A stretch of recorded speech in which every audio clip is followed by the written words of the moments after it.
everybody. Welcome to the Canadian Shield. My name is Sterling. I'm your host. In this episode of Head to Head, we have Conservative MP Brock and Liberal MP Leblanc. They are discussing the Liberal Party granting citizenship to an alleged ISIS member who was at the same time attempting to plan a mass casualty event for Canada. Before I get into it, I would encourage you to like, comment, subscribe, share this video with all of your socials. Minister, 2 weeks ago, actually 16 days ago, the Prime Minister notified Canada that his government is taking the case very seriously. He secondly said this is a very serious situation that you, sir, as the Minister of Public Safety, would be doing a full follow-up to understand exactly how this happened.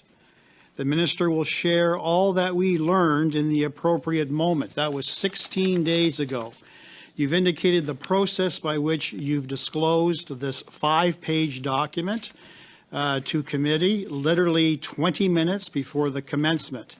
In my former career as a Crown attorney, if I tried to pull something like this in front of a judge, I would get a severe tongue lashing.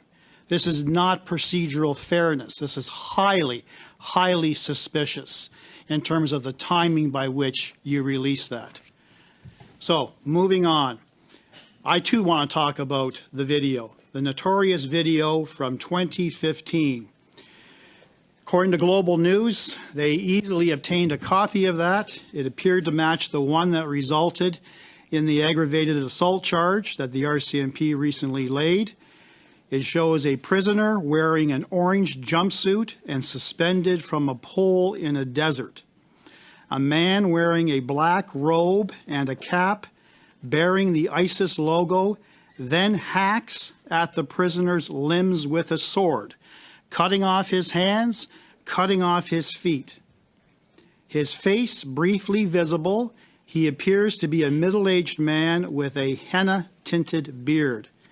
It is unclear whether the victim was already dead when he was dismembered. The video, titled "Deterring Spies," was published in June 2015 by the media arm of the ISIS branch in western Iraq, according to an expert. Now, we know that Mr. El-Didi received his citizenship in September 2023. I'm looking at the chronology under security screening note. Application was referred to CSIS for security checks in November 2023. CSIS returned a favorable recommendation. What type of message does that send to Canadians regarding our national security agency with a video that was widely distributed some 8 years previous, was not flagged against any advanced biometrics? The man's face was clearly visible. Is CSIS not tracking these videos? What other terrorists are walking the streets here in Canada right now waiting to commit terrorist acts on innocent Canadians? What the hell is going on?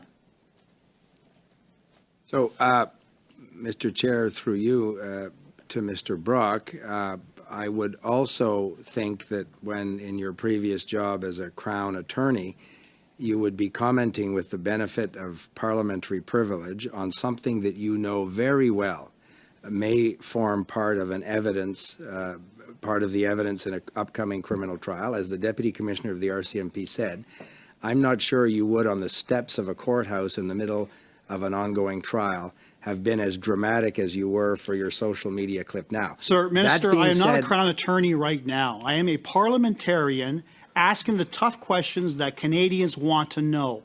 Why did our National Security Agency not flag this video 8 years prior and use the image of this terrorist, if not killer, who's dismembering limbs from the person in a pole? Why was that image not flagged against every other asylum claimant to ensure that there was adequate security checks being done. According to your note, CSIS cleared this individual, returning a favorable recommendation.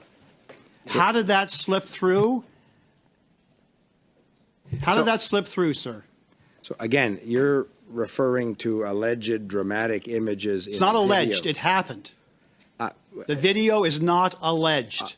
I think we should be careful talking about criminal evidence, but as I said in my opening comments, and Ted Gallivan is going to be able to give you some precision with respect to the video and how security screening agencies came into possession of that information.